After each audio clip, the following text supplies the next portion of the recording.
Hello शुभ दुपार. तर तुमचं सगळ्यांचं पुन्हा एकदा स्वागत आहे आपल्या अर्चना व्लॉगमध्ये. तर आज मस्त दुपारी व्हिडिओला सुरुवात केली. तर आज ना थोडीशी तब्येत पण बरी नाही आहे, खोकला सर्दी वातावरणात चेंजमुळे. आणि अंशूला स्कूलमधून आत्ताच घेऊन आली आहे आणि मग आता व्हिडिओला सुरुवात केली आहे. तर आज घरामध्ये कोणी नाही आहे, तर आई दादा आणि मिस्टर. तर दादांचं आज डोळ्याचं ऑपरेशन आहे, तर ते सगळे नाशिकला गेलेले आहे. सोबत अरुणाताई पण गेलेलं आहे. तर आता त्यांचीच वाट बघते, लगेच सोडणार आहे आजच. तर बघू आता किती वाजता येता येते. तर चला. दादांना घरी आणल्यानंतर पूजा आणि भाऊ आले होते भेटण्यासाठी. तर सगळे खूप जास्त दमलेले होते, त्यामुळं लवकर झोपले आणि आम्ही बसलो होतो गप्पा मारत मस्त. तर भेटायला आता निघाले. बाबा झोपले, आजी झोपली. हा, दमले होते ना आज दिवसभर. तुम्ही पण झोपून घ्या. ठीक आहे ठीक आहे, चालेल. Bye bye. Good night. Good night. Good night. आमच्या शिवला काय आवळ्याचं औषध घ्यायचंय का आतून दिलेलं? हो हो. त्या दिवशी काही जास्त शूट घेतलं नाही, तर हे दुसऱ्या दिवशीचं शूट आहे. तर सकाळी सकाळी ना मस्तपैकी भोपळ्याचे पराठे बनवायचे होते. तर त्यासाठी भोपळा, गाजर आणि काकडी हे सगळं किसून घेतलेलं होतं. आणि त्यानंतर आता इकडे ना शेंगदाणे, हिरवी मिरची आणि लसूणचं वाटण करून घेतलेलं होतं, तेही त्यामध्ये टाकलं. आणि शिव आहे ना, त्याला कांदा वगैरे चालत नाही, तर मी सगळं दळून टाकलेलं होतं. कांदा, टमॅटोची पेस्ट हे सगळं दळून टाकलं की मुलांना कळत पण नाही आणि मग त्यांच्या पोटामध्ये पण जातं. कारण की शिव हे सगळ्या गोष्टी निवडून काढतो, त्यामुळे मग मी ते दळूनच टाकलेलं होतं.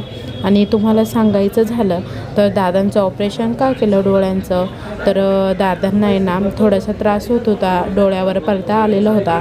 त्यामुळे मग दादांच्या डोळ्यांचं ऑपरेशन केलं. जवळजवळ महिन्यापासूनच करायचं होतं, पण काही कारणास्तव जमलं नाही, त्यामुळे मग डोळ्याचं ऑपरेशन केलं.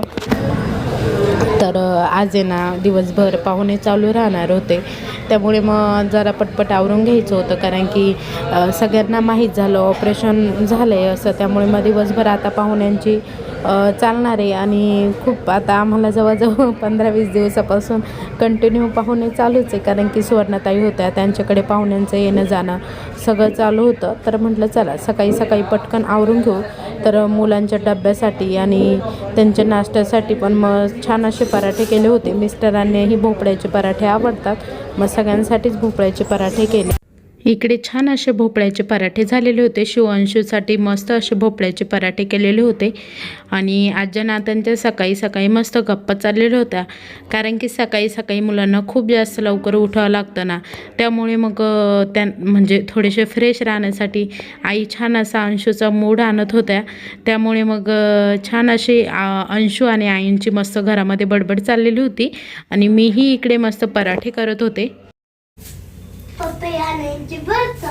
पपई आणि ॲपल आणि संत्री आणि खरबूज. सकाळी सकाळी काय चाललंय? मोठं खरबूज एवढं मोठं खरबूज, पपई आणि आणखीन ॲपल, आणखीन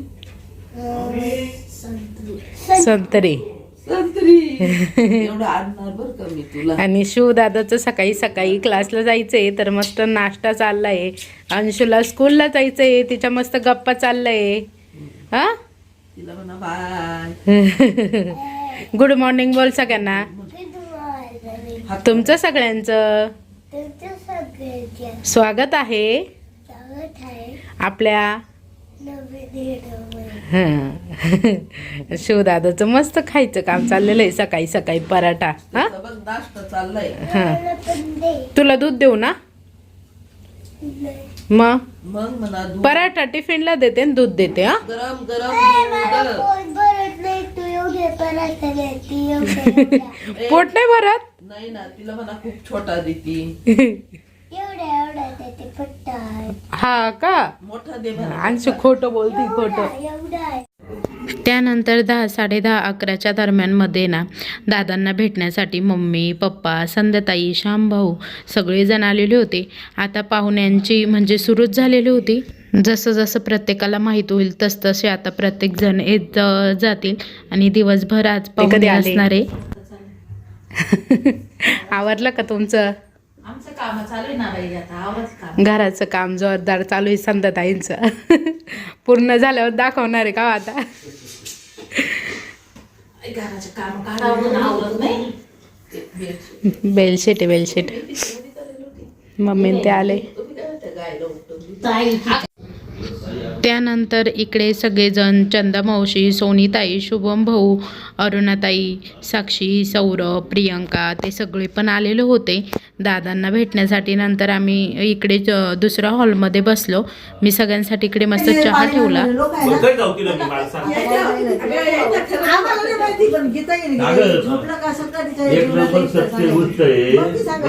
काहीच असं शकाने येऊन बसायचं.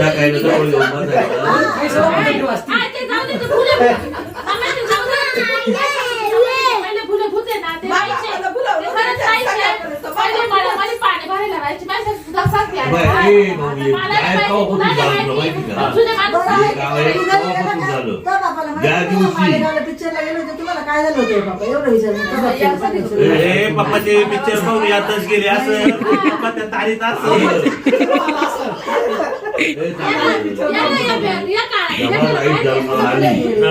ही लाईट जेव्हा जन्माला आली तेव्हापासून खैर गायब झाला. लाईट जशी जन्माला आली तसा खैर गायब झाला.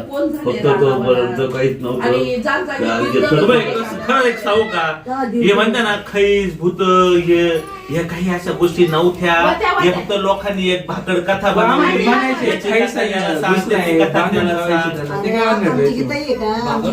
तुला सांगू का सौरभ, ऐक ना, आता म्हणजे माझ्या डोळ्याने पहिली गोष्ट आहे तो वाडा. सगळ्यांना मस्त चहा दिला.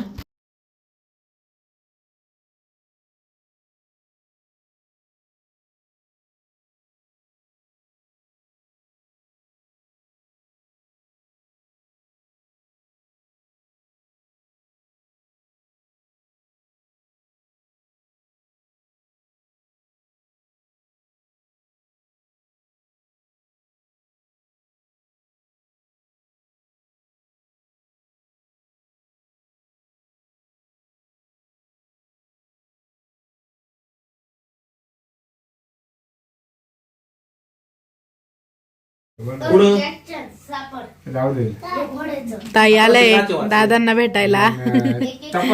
त्यांना सांगितलेलंच नव्हतं आम्ही. म्हटलं त्यांना कसं थोडस लेट सांगू. हा तुमचा बेड रिकामा नाहीये. माझ्या पप्पांचं डायरेक्ट 15 दिवस डायरेक्ट बेड ड्रेस आहे. डायरेक्ट बेड आणि पप्पा चिटकून. चिटकून नाही हो, आजारी माणसालाच माहिती कसं दुखणं असतं का हो ताई. ताईंनाच माहिती बाई. पप्पा काय आजारी नाहीये, पण मग 10 दिवस काळजी घ्यायला लागेल डोळ्याची. पप्पाला खायला द्यायचं नाही.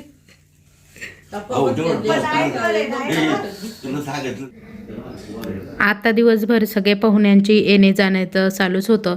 तर आज काही पाहुणे येतील, राहिलेले काही आता जसं जसं माहीत पडेल तसं येतील. तर आजचा व्हिडिओ इथेच संपवते. तुम्हाला आजचा व्हिडिओ कसा वाटला कमेंटमध्ये नक्की सांगा. व्हिडिओ आवडला असेल तर लाईक करा, शेअर करा आणि कमेंट करायला विसरू नका. तर चला उद्या पुन्हा भेटू अशाच एका नवीन व्हिडिओसह. तोपर्यंत बाय बाय. सगळ्यांना शुभरात्री.